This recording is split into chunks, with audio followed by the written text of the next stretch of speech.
mabigat ang pasan ay kay Jesus maglapitan upang kayo'y masiyahan.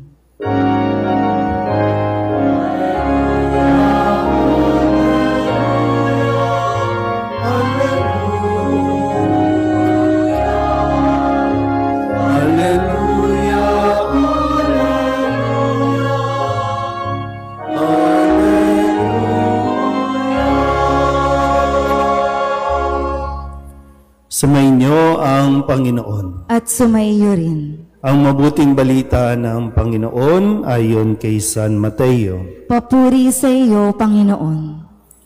Noong panahong iyon nang makita ni Jesus ang napakaraming tao, umahon siya sa bundok.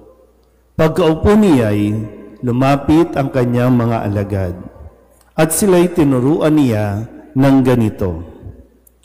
Mapalad ang mga aba na wala nang inaasahan kundi ang Diyos, sapagkat makakasama sila sa kanyang kaharian. Mapalad ang mga nahahapis, sapagkat aaliwin sila ng Diyos. Mapalad ang mga mapagpakumbaba, sapagkat tatamuhin nila ang ipinangako ng Diyos. Mapalad ang mga nagmimiting makatupad sa kalooban ng Diyos, sapagkat ipagkakalob sa kanila ang kanilang minimithi. Mapalad ang mga mahabagin, sapagkat kahabagan sila ng Diyos. Mapalad ang mga may malinis na puso, sapagkat makikita nila ang Diyos. Mapalad ang mga gumagawa ng daan sa ikapagkakasundo, sapagkat sila'y ituturing ng Diyos na mga anak niya. Mapalad ang mga pinag-uusig dahil sa kanilang pagsunod sa kalooban ng Diyos, sapagkat makakasama sila sa kanyang kaharian. Mapalad kayo kapag dahil sa akin, inaalimura kayo ng mga tao, pinag-uusig at pinagbibikaan ng lahat ng uri ng kasamaan na pawang kasinungalingan. Magdiwang kayo at magalak, sapagkat malaki ang inyong gantimpala sa langit. Ang mabuting balita ng Panginoon. Pinupuri ka namin, Panginoong Hesukristo. Isang magandang umaga po sa inyong lahat. Ngayon po ay unang araw ng Nobyembre at idiniklara ng ating simbahan at naging bahagi ng ating pananampalataya ng araw na ito ay ipagdiwang bilang dakilang kapistahan ng lahat ng mga banal. Ang mga banal o santo ay mga katulad din nating mga tao. Nang sila ay mamatay, nang sila ay maging banal, nanatili pa rin naman ang kanilang pagkatao. Hindi po sila ginawang mga Diyos o mga Diyos-Diyosan na kung saan man, kundi ang lahat ng mga banal ay nasa langit na. Kapiling na ng Diyos, tinatamasa at tinatanggap ang gantimpala na kanila pong o nakalaan at inilaan ng Diyos para sa kanila. Kaya nga sabi dito, no, magalak kayo sapagkat malaki ang inyong gantimpala sa langit. Ang mga banal, ito ang mga taong tinatawag sa ating ebanghelyo na mga mapalad. Mapalad dahil sa kabila ng iniaalok ng mundo at sinasabi ng mundo, sila ay nanatili na sumusunod sa kalooban ng Diyos. Ang mga banal, sila yung mga nagtakwil o itinakwil ang mga karangyaan sa buhay na ito. Mga pinili na mamuhay ayon sa kalooban ng Diyos at hindi ayon sa kalooban ng mundo o sa sinasabi ng mundo na magiging masaya ka kapag nasa iyo ang lahat ng mga bagay na nakikita natin, lalo tigit ang mga material na bagay. Mga banal, mga tao na noong sila'y nabubuhay pa, nagsumikap sundin ang kalooban ng Diyos. Ilan sa mga banal na nakikilala natin magpasa hanggang ngayon, sila yung mga tumanggap kay Kristo. Hindi man nila naabutan, nakita physically si Kristo sa anyong tao, pero tinanggap nila si Kristo sa banal na Eucharistia. Mga tao na sa kabila ng kanilang pakiging abala, pag-aasikaso ng mga responsibilidad nila, hindi nila nakaligtaan magdasal, hindi nila nakaligtaan ang magsimba, hindi nila kinaligtaan at kinalimutan ang kahalagahan ng pagkukumpisal. Kaya nga paulit-ulit natin pinapaalala sa ating lahat, lalo na sa mga Katoliko, na magtutungo sa mga sementeryo simula pakagabi hanggang sa mga susunod na araw. Yung iba po nagpapamisa at mahalaga po yun. Kaya nga nandoon yung mga pangalan ng mga mahal natin sa buhay na yumauna para maisama natin sa dasal. Pero maganda po na ngayon pa lang, habang tayo po ay buhay, tayo ay lumapit kay Kristo, magsimba. Kasi yung mga patay, hindi na yan makakapagsimba. So, kailan tayo? Minsan po sa karanasan natin, kapag buhay, ayaw magsimba. Kapag patay na, ipipilit ipasok sa simbahan. At pag nasa simbahan na, yung mga nagdala, yung mga nagpasok, hindi pa rin magsisimba. Tapos gusto natin pumasok sa langit. Paano gagawin natin? Kung dito sa lupa, ayaw naman natin pumasok ng simbahan. Tapos gusto natin pumasok sa langit. Ngayong araw na ito, muli, paalala sa atin, ito ay araw ng paggunita. Hindi lang paggunita, pagdiriwang ng mga taong namuhay sa kabanalan. So araw ito ng kabutihan, araw ito ng kabanalan na dapat nating ginugunita. Ilan sa mga imahe ng mga santo nandiyan sa ating paligid. Araw ng kabanalan. Pero bakit marami sa atin, mga Katoliko mismo, ang araw na ito ay ginagawa nating kapistahan ng kademonyohan. Simula pa kagabi, hindi ko alam kung bakit tuwang-tuwa kayo at sinasabi ninyo, ang KJ naman ng simbahan, kasiyahan lang naman. Kasiyahan ba ang i-appreciate mo ang kademonyohan? Kasiyahan ba na magsuot ka ng demonyo, ng nakakatakot? Minsan, pag pumunta ka ng sementeryo na yan, di ba? O, nandiyan yung nakakostume ng kamatayan. Nandiyan ang costume ng kung ano-ano mga mamamatay maligno, mamamatay tao. At ang sasabi, para lang po makapagpasaya. Ganyan nga ang demonyo. Gusto niya lagi, masaya lang ang tao. Na para bang, problema kapag malungkot ka. Hindi niya ba napapansin? Ang daming merong tinatawag nating emotional, mental disturbed o mentally disturbed. Minsan po, kapag hindi November 1 o October 31, minsan kahit nga sa mall, tumatagal pa yan. Bago pa mag-November 1, ang mga mall, inaayusan na nila yan ng mga nakakatakot.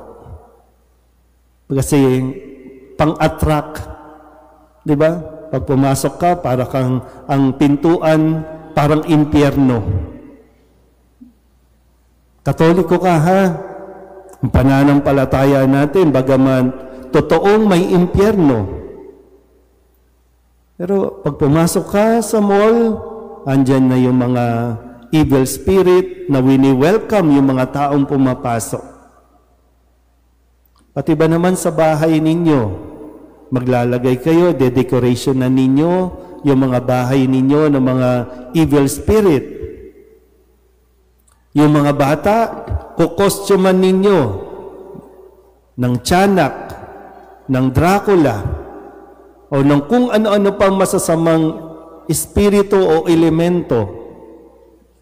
Tapos, lalapit kayo sa pare, Father, pakibless naman po yung anak ko, napuposes po.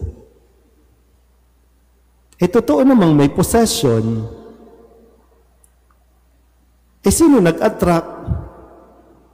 Sinong nag-a-attract ng kademonyohan, ng kasamaan? Kaya nga, ang daming magnanakaw, ang daming nagiging korap. Kasi tayo ang nag-i-invite. Tapos, papabless kayo ng bahay. Father, may nararamdaman po kami sa bahay na ito. Bakit? Kayo man nag-attract niyan. Kayo ang nagtatawag. Bakit di nyo Bakit ang lakas ng loob natin mag-costume ng mga nakakatakot? Pero yung mag-costume ka ng banal, bakit parang iyang-hiya ka at ayaw mo? Kayo mga magulang, maya naman kayo, no? Sasabihin niyo matigas ang ulo ng mga anak ninyo. Nung bata, kinostuman nyo. Alam niyo yung proseso ng possession, matagal yan.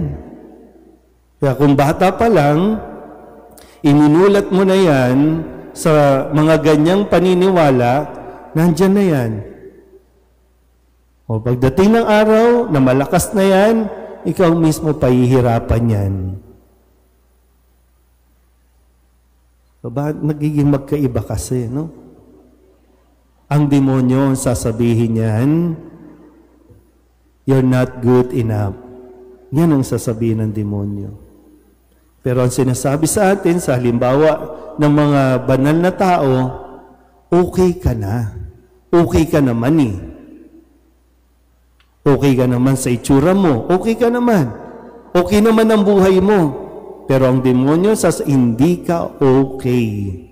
Kaya, sige, magtrabaho ka, sige, mangupit ka, magnakaw ka. Yan ang sasabihin ng demonyo. Isang araw, mamamatay din tayo. Kaya nga, katunayan niya na pag dumalaw kayo sa puntod, mamaya, bababa tayo dyan sa columbarium. Diba? In reality, kahit gaano kalaki ang mansyon mo, ganyan lang ang kailangan mo. Garapon lang ang kailangan mo. Kaya kung ano ka ngayon, okay ka naman. Ang mahalaga, hindi ka lumalayo sa Diyos at huwag mong hayaang mailayo ka sa Diyos. Sana po, no? Hindi ko alam. Mamaya, baka marami pang maglagalag dyan sa mga barangay ninyo na mga naka-costume. Lahat na lang. Mula bata hanggang pagtanda, ginawa pa nating contest, no? Best in costume na nakakatakot, yung ugali pa lang nakakatakot na, kukostuman mo pa. Tapos mag-aaway-aaway, di ba? Bakit di kasi natin pagnilayan at pagtuunan ng pansin, ano ang mga ugali ng mga banal na dapat yun sana yung tinatry natin, sinusubukan natin isabuhay. Parang normal naman na sa atin yung maging salbahe, ba't ka pa magko-costume? Tingnan nyo nga mukha ng mga katabi ninyo. Kailangan pa bang make-upan yan? Nakakatakot na, di ba? Makita mo pa lang, natatakot ka na eh. Kukostuman mo pa. At kapag baliktad na. Pag naka-costume, no, na may mga pangil, ganyan, tuwang-tuwa ka. Di ba, tuwang-tuwa? Nagpapapicture pa nga tayo, di ba, no? Pero pag yung normal, wala na yung makeup, Nakakatakot naman to. Ayaw lapitan, ayaw magpa-picture.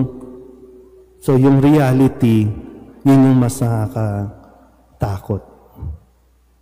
Pero yung drawing, ay nakakatuwa yun.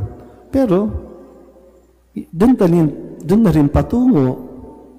Kala nyo wala lang, no? Kala natin wala lang impact, di ba? Katuwaan lang naman.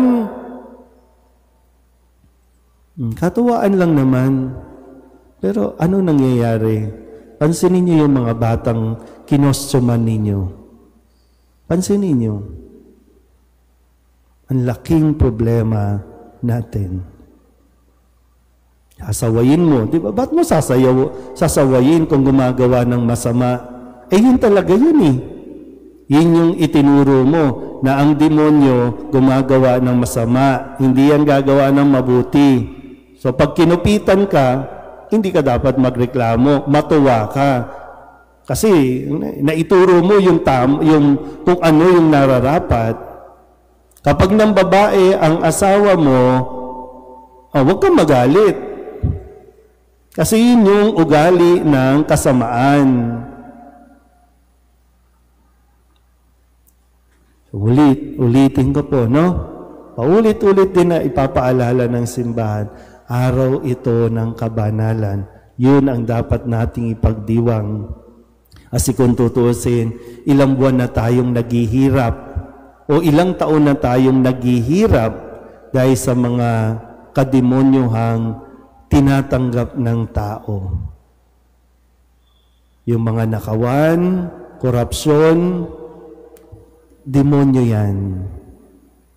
Kaya maraming natutukso o tinutukso. Huwag kang makipag-close sa demonyo.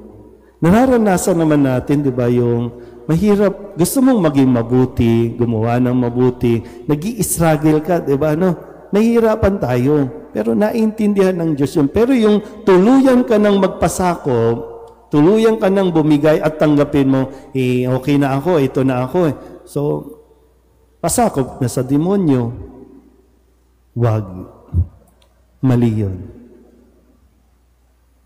Tandaan niyo po ha, mayroong langit na naghihintay sa lahat ng mga taong namuhay at sinikap mamuhay sa kabanalan.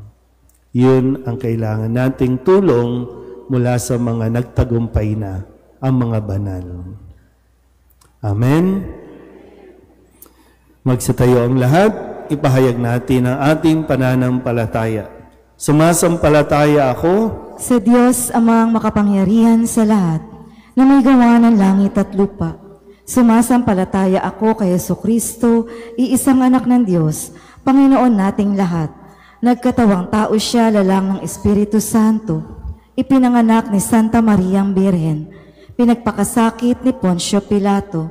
Ipinako sa krus, namatay, inilibing. Nanaog sa kinaroroonan ng mga yumao.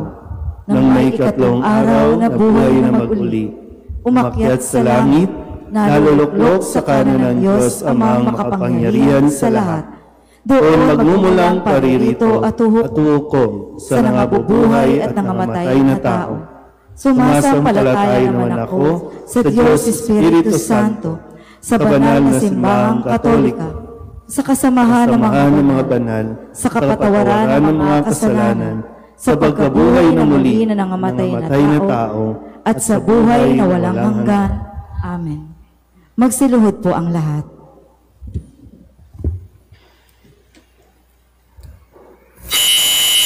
Oratio Imperata, para sa katapatan, katotohanan at katarungan.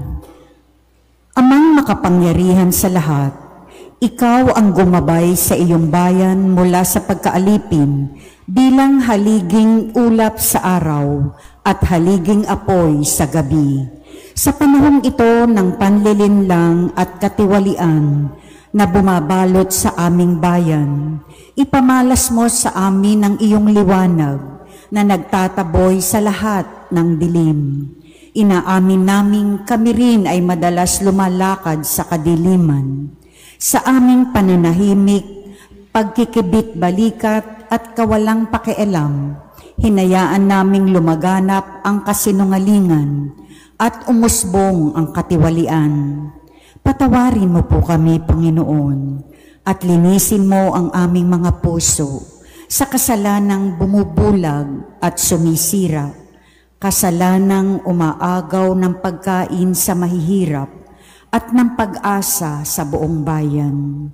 Ipagkaloob mo sa amin ang mga pinunong kawangis ng puso ng iyong anak, mga pastol na handang maglingkod, hindi mga lobong sumisila.